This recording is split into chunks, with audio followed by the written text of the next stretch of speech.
부탁드립니다. 오늘 패널 선생님들 워낙 이런 분의 연구를 많이 하셨던 선생님들이 나오셨기 때문에요. 간단하게 패널 선생님들 의견을 한번 간단하게 좀 말씀해 주시는 게 좋겠습니다. 지금 이 시간이 54분인데 아마 방금 장기욱 교수께서 말씀하신 것처럼 한 10분 정도까지는 저희가 쓸 수 있을 것 같습니다. 누구부터 말씀하실까요? 박만환 교수님. 편하게 말씀해 주십시오. 김민철 선생님부터 그렇게 하죠. 네네. 김민철 교수님. 네, 안녕하십니까. 네, 좋은 강의를 잘 들었습니다. 저는 일단 클리니션 입장에서 이관용 교수님께 좀 질문을 드리고 싶은데요.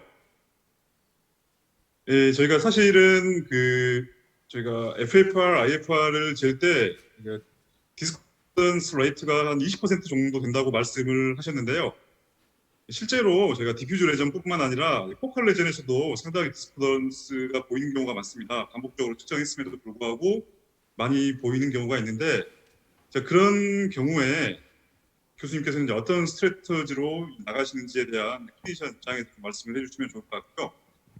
두 번째는 저희 AMI 세팅에서 사실 non-컬피스를 이밸루에이션을 할 때 실제로는 오차의 범위가 크지 않기 때문에 어큐트나 서브어큐트 스테이지 때 FFR, IFR을 큰 문제 없이 사용을 할 수 있다고는 되어 있긴 하는데, 실제로 FFR 같은 경우에는 어큐트 스테이지에 약간 언더 에스티메이션 되고 IFR 오버 에스티메이션 된다고 알려져 있는데, 그런 AMI 환자의 non-culprit 에피지올로지 테스트를 할 때 교수님께서는 어떤 스트래티지를 이용하시는지에 대해 말씀해 주시면 감사하겠습니다. 네, 좋은 질문 감사드립니다. 제가 아까 말씀드린 IFR, FFR 디스코던스 20% 중에는 FFR 네거티브면서 IFR 포지티브가 한 7% 정도 되고요. 나머지 14% 정도는 FFR 포지티브면서 IFR 네거티브 정도이고, 디퓨즈 리전이 영향을 끼친 부분은 FFR이 네거티브면서 IFR이 포지티브인 부분이었습니다. 근데 이제 실제로 이제 포컬 리전이 말씀하신 대로 있으면서 디스코던스가 있을 때 어떤 걸 따라야 할지가 좀 항상 클리니션 입장에서는 고민인데, 현재까지는 이제 에비던스 베이스드로 보면은 FFR을 따라가는 것이 맞지 않나로 생각은 들고, IFR의 경우에는 이제 가장 고민되는 게, 이론적인 백그라운드는 레스팅 상태의 플로우 벨로시티가 변하지 않는다는 것을 가정으로 하는데, 실제로는 다양한 임상 상황에서 환자의 이모셔널 스트레스도 있을 수 있고, 아니면은 페리프로시저럴 마이크로베스큘라 인저리도 있고, 여러 가지 상황에서 레스팅 인덱스가 이게 변하지 않느냐에 대해서는 저도 좀 의문이 있습니다. 그래서 그런 부분을 감안했을 때는 현재까지 이제 데이터가 좀 더 많이 확보된 FFR을 빌리브하는 것이 좋을 것 같고요. 다만 이제 예를 들어 MI 같은 컨디션에서 저명하게 그쪽 부분에 이제 마이크로베스큘라 데미지가 받았다. 그러면은 이제 FFR의 경우에는 하이퍼레미아가 잘 안 일어나기 때문에 디스탈 프레셔가 올라감으로 인해서 이제 FFR이 펄스 네거티브 FFR이 나올 수가 있습니다. 그게 의심이 된다면, 만약에 IMR을 해본다면은 명확히 알 수 있겠지만, 그런 경우에는 IFR이 좀 더 믿을 만한 지표로 쓸 수 있지 않을까 하는 생각입니다. 그래서 두 번째 질문도 마찬가지인데요. 어쨌든 MI 컨디션에서 이제 저희가 이제 피지올로지를 못 믿게 된 이유는 이 컬프릿 베슬에서의 얘기고요. 일단은 컬프릿 베슬에서는 지금 말씀드린 것처럼 마이크로베스큘러 데미지가 오면서 이제 그쪽에 레지스턴스가 올라가고, 그러므로 인해서 이제 디스탈 프레셔가 올라가면서 FFR 하이퍼레미아 때 FFR이 펄스 네거티브가 올 수 있다는 것 때문에 이제 믿기가 어려운데, IFR도 마찬가지로 컬프릿 베슬에서는 좀 빌리브하기 어려운 경향이 있고, 그렇지만 이제 스터디들에서 비교를 해보면 넌 컬프릿 베슬에서는 CFR, IMR까지 다 재보지는 임상에서는 않겠지만 어느 정도 이제 신뢰할 수 있는 데이터를 보이고 있다고 생각합니다. 네, 감사합니다. 김찬준 교수님 나오셨어요?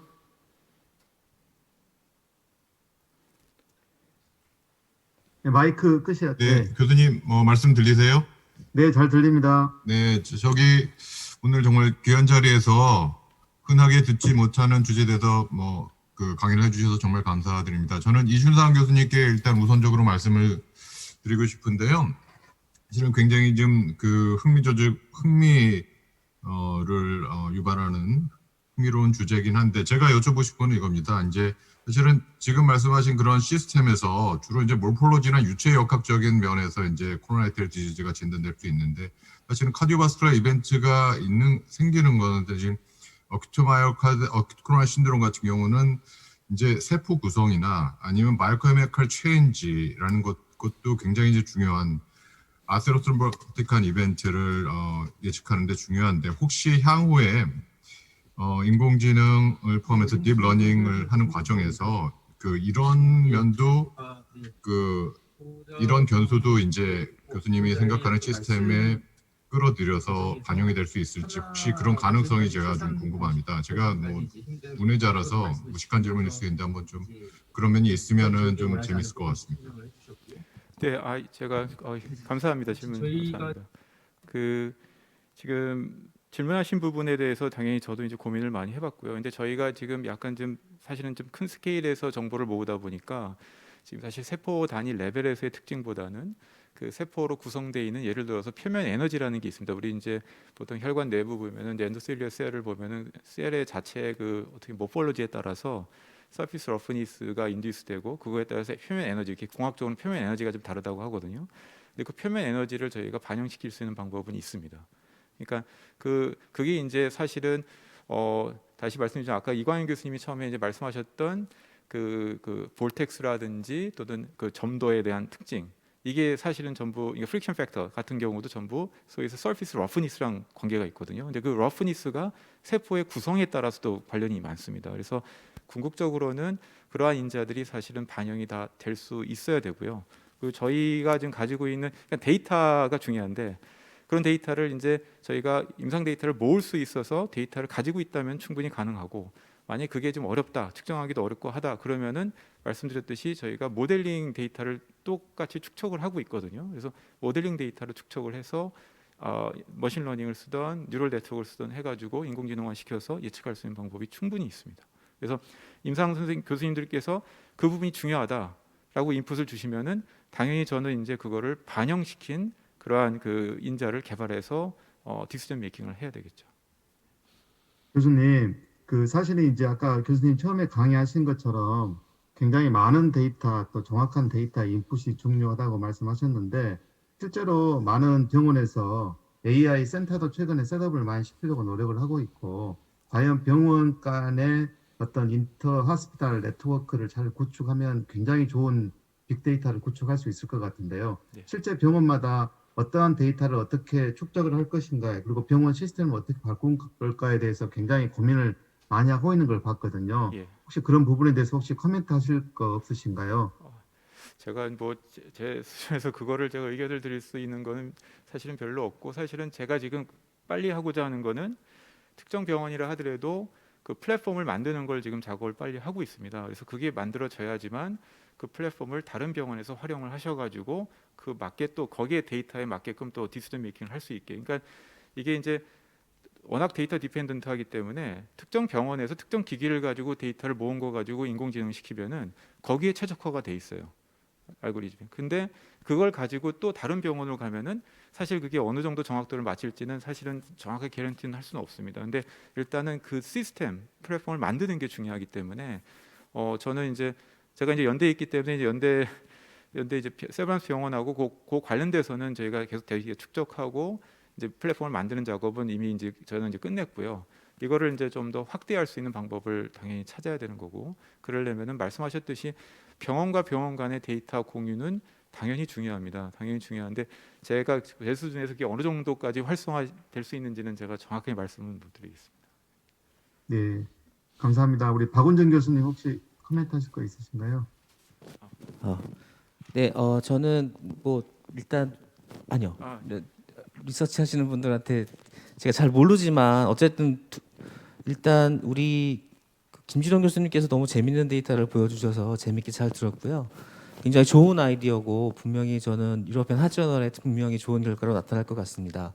이제 한 가지 제가 질문 드릴 거는 이제 처음에 스토리텔링을 이제 어큐트 마이오카이드 인팍션에서 카디악 리제너레이션의 어떤 그 인플라마토리 그 마이크로 인바이러먼트의 착안을 얻어서 어떤 동맥의 아테로스클레로시스의 변화 이런 거를 이제 제시하셨는데 사실은 이 마요카다 인팍션이라고 하는 거는 MRI 모델링을 해봐도 그렇고 마크로파지라는 게 굉장히 빠른 시간에 시프팅되기 때문에 크로닉한 어떤 아테로스클레로시스를 이미징하고 보기가 되게 어렵거든요.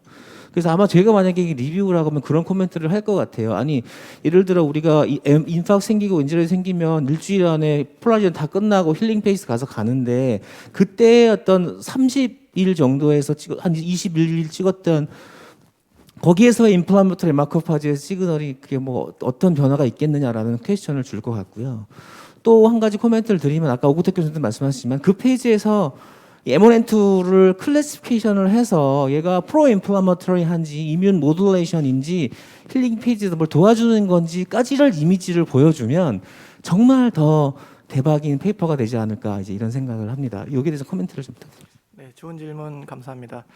저희가 디펜스 레프리 레뷰탈을 지금 어마어마하게 했는데요. 사실은 그거 자체가 레뷰탈 전체를 우리가 했더니 한 155페이지의 레뷰탈을 했습니다. 왜냐하면 새로 진입하는 거고 새로운 컨셉이고 그랬는데 지금 얘기하신 대로 제일 문제가 이제 이미징 타임입니다. MI가 생기고 언제 어세스를 하면 가장 옵티멀할 것인가. 제 아이디어는 두 가지인데요. 첫째는 MI가 생긴 후에 생기는 그 헤마토포에틱 시스템의 이펙트는 그 스몰 애니멀 데이터를 보면은 되게 지금 얘기하신 대로 1, 2주면은 사실은 그 효과가 건하기 때문에 저희가 그래서 이제 이미징 타임을 저희가 3주를 잡았거든요. 그래서 헤마토포에틱 시스템에 미쳐서 들어오는 모노사이트는 어느 정도 배제가 되지 않을까라는 생각이 1번이고요. 그러니까 에큐트한 모노사이트 올라가는 것. 두 번째는 MI에 의해서 생기는 그 스트레스, MI 자체도 뭐 굉장히 그 에모셔널 스트레스를 만들기 때문에 그것 때문에 생기는 그 아믹달라 액티비티가 올라가는 부분, 이것은 아무도 모릅니다. 사실은 해본 적이 없으니까 아무도 모르는데 뭐 저희 뭐 추측으로는 그냥 임상적인 그냥 개스지만은 3주 정도면은 MI 생기고 모든 뭐 뉴로 화나고 이런 거 다 이제 가라앉지 않을까 해서 했지만은 사실은 지금 얘기하신 대로 모릅니다. 그래서 저희가 모르는 건 모르는 거기 때문에 이제 저희가 어썸션 해가지고 그거 이미징 타임을 잡은 거고, 그 다음에 이 데이터가 갖고 있는 문제 중에 하나가 이게 에큐트 이펙트의 코즈얼 릴레이션십을 반영하느냐.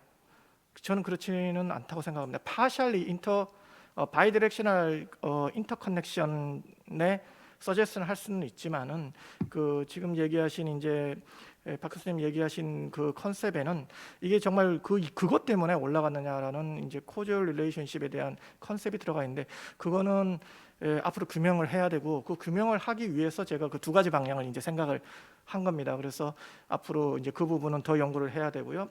첫 페이퍼입니다. 그래서 이제 가능성을 본 거고 이제 이 연구를 진입할 가치가 있는가를 알아보기 위해서 저희가 연구를 했다고 생각하시면 되고, M1M2는 이미징 불가능하죠.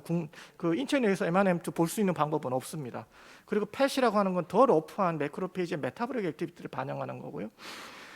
또 이제 오구토 교수님 전 강의를 들으면 참 바이올로지를 정말 잘 모르는구나 이런 생각을 참 많이 하면서 공부를 많이 하는데, 그 스몰 애니멀에서 저희도 이제 M1M2 이렇게 솔팅 해가지고 이렇게 좀 하는데 라지 애니멀 오면은 좀 복잡하더라고요. 이게 정확하게 스몰 애니멀이나 인비트로에서 보이는 반영이 그대로 딱 깨끗하게 잘 안 와가지고 그 부분은 지금 저희가 이거 연구하는 거 말고 또 다른 연구하는 게 있는데 거기서 굉장히 지금 고민을 많이 하고 있는 건데 M1M2는 불가능합니다. 네. 예, 김 교수님 축하드리고 감사합니다. 송영빈 교수님 혹시 하시는 말씀 있으세요? 예, 선생님. 아주 제 짧은 시간을 많이 넓혀줄 수 있었던 세션 같습니다. 저도 김진원 교수님께 질문이 있는데요. 말씀하신 것처럼 코절 릴레이션십을 참 보기는 어려운 연구이긴 한데 사실 아까 제가 재밌게 봤던 거는 사실 6개월째 보면은 MI가 생겼던 환자에서 액티비티가 이제 인플라마토리 액티비티가 완전 정상화된 거를 봤거든요. 그래서 근데 우리가 보통 임상적으로 봤을 때는 그 MI가 있었던 환자는 퓨처 MI 발생률이 한 번도 발생하지 않았던 환자보다는 훨씬 높은 걸로 돼 있고 이게 장기적으로 계속 유지가 되는 걸로 저희가 알고 있는데, 이게 이제 그럼 이런 환자 더 중요한 거는 사실 이런 환자한테서 이제 퓨처 다시 발생하는 거를 예측하는 거라고 사실 생각을 하는데, 혹시 뭐 이런 거 관련돼서 어떻게 연구를 더 진행하실 계획이 있으신지 여쭤보고 싶습니다. 네, 지금 얘기하신 게 이제 역시 또 코주얼 릴레이션십으로 돌아가게 되는데요. 저희가 가지고 있는 데이터는 그거에 대한 답을 주는 데이터는 아니라고 아까 제가 이제 계속 얘기 드렸는데, 저희는 이렇게 하려고 합니다. 코주얼 릴레이션십을 클리니컬 데이터로 정확히 보려면 많은 파퓰레이션에서 베이스라인 이미징을 찍어서 그 환자가 정말 문제가 생기는가를 쭉 보는 크로닉 사이코소셜 스트레스를 봐야 되는데, 그 연구 디자인 자체 불가능하죠. 그렇게 할 수도 없고 어마어마한 돈이 들어가고 아무 리스크가 없는 환자를 패스 다 찍을 수가 없기 때문에 사실 불가능합니다. 그래서 클리니컬 스터디 디자인으로는 저희가 한 게 저는 최선이라고 제가 생각을 하고요. 그걸 가지고 저희가 사실 레피털 디펜스를 했고 레프리들이 좀 받아들여 주었고요. 그럼에도 불구하고 저희들이 지금 레트로스펙티브 데이터도 가지고 있고 이번에 이제 랜덤한 프로스펙티브 데이터를 가지고 있어서 코호트 구축 사업을 사실은 하고 있습니다. 그래서 이 환자들 페이션트 굉장히 가치 있기 때문에 제가 롱텀하게 가면서 어떤 변화를 보이는가를 이제 보려고 하고요.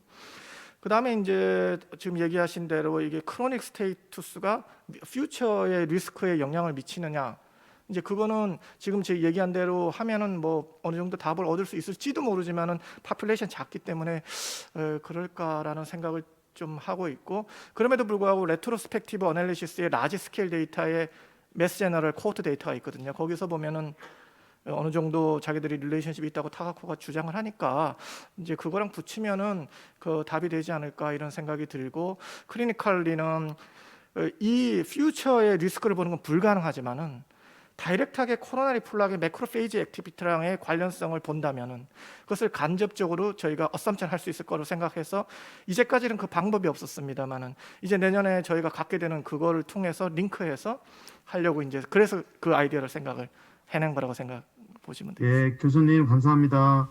그다음 우리 마지막 오규철 선생님, 황병희 선생님 간단히 코멘트 좀 해주시죠. 네. 너무나 신기하고 재미난 내용이 많아가지고 질문이 많은데 짧게 한 가지만 이준상 교수님께 한 가지 여쭤보고 싶은 게, 이제 CT로 이제 컴퓨테이셔널 플로 다이내믹스를 통해서 이제 버추얼 이제 FFR을 할 수 있고, 지금 이제 머신 러닝을 통해서 여러 가지 클리니컬 베리어블까지 추가하셔가지고 시간을 엄청나게 단축시켰고 애큐러시도 결국에는 다 올라갈 거라고 생각되는데, 혹시 컨벤셔널 안지오그래피 영상을 가지고 이런 머신러닝에 대해서 혹시 계획이 있으시거나 아니면 하셨는데 뭐가 잘 안 됐다거나 이런 것이 있으신지 궁금합니다. CT가 아닌. 이게 지금 저희가 하고 있는 너무 좋은 질문 해주셨는데요. 저희가 이제 지금 하고 있는 작업 중에 하나가, 사실 이제 제가 오늘 안 보여드렸지만 이미징을 기반으로 이렇게 찍으시잖아요. 찍어서 나서 이미징이 나오면 그게 NGO건 뭐 CT건 이미징이 나오면은 그 이미징을 자동으로 추출을 해서 저희가 원하는 정보를 획득하는 작업을 지금 하고 있어요. 근데 그 작업도 저희가 이제 인공지능을 통해서 하고 있는데, 그게 지금 현재 완성이 되면은 사실은 NGO 이미징이건 다른 이미징은 상관은 없어요. 저희는. 왜냐하면은 저희 시스템의 장점은 뭐냐면은 그 이미징을 가지고 3D를 구축해서 CFD를 하는 게 아니라 이미 모델링 데이터를 통해서 학습을 이미 다 시킨 데이터를, 그러니까 데이터 기반 학습을 시키는 거기 때문에 이미징이 어떤 종류 이미징 간에 상관은 없습니다. 그래서 가능합니다. 근데 네, 황 교수님 마지막 짧은 코멘트 부탁드립니다. 그 황병희 교수님과 안 나온 것 같아서 제가 예, 대신 예. 질문 좀 예. 오규택 예. 교수님한테 한번 좀 드리고 싶은데요. 그러니까 그 아포이에서 굉장히 많은 데이터를 보여주셨는데, 혹시 휴먼 데이터가 짧게 보여주셨는데 그게 어느 정도 숫자에서 밸리데이션에 대해서 휴먼에서도 닌주린완이 좀 약간 그 확고한 그런 그 아스로스콜 프로텍티브 이펙트를 가지는지 그거에 대해서 잠깐.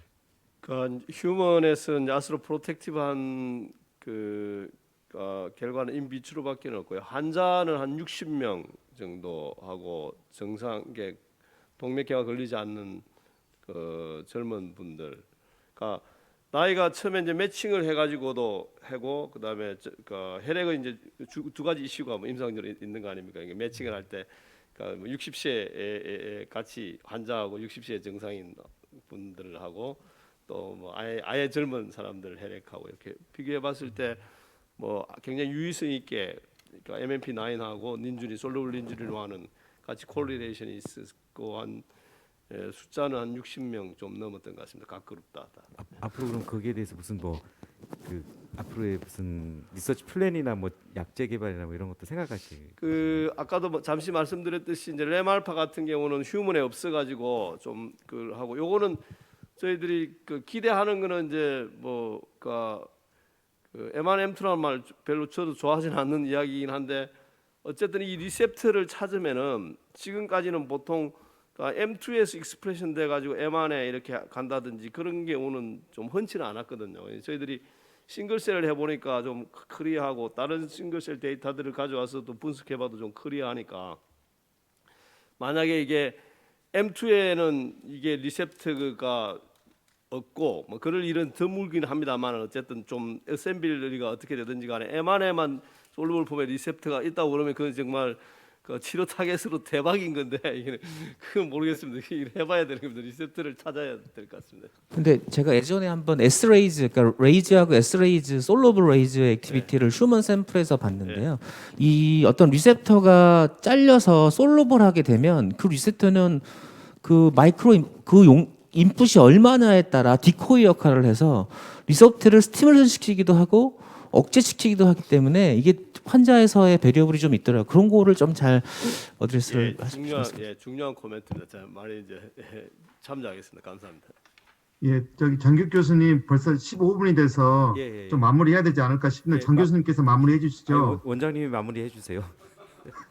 그 동맥경화 플래그를 리그레이션 시키거나 스테빌리티를 시키는 좋은 치료 약제는 굉장히 지금 현재 답보 상태인 것 같습니다. 아마 오늘 연구를 통해서 정말 데피니트한 어떤 플래그를 리그레이션 시키고 또 스테빌리티를 시키는 그런 약물이 꼭 개발됐으면 하는 그런 바람이고요. 각자 함께 해주신 우리 자장 선생님 그리고 연자분 패널 선생님들께 다시 한번 감사 말씀드립니다.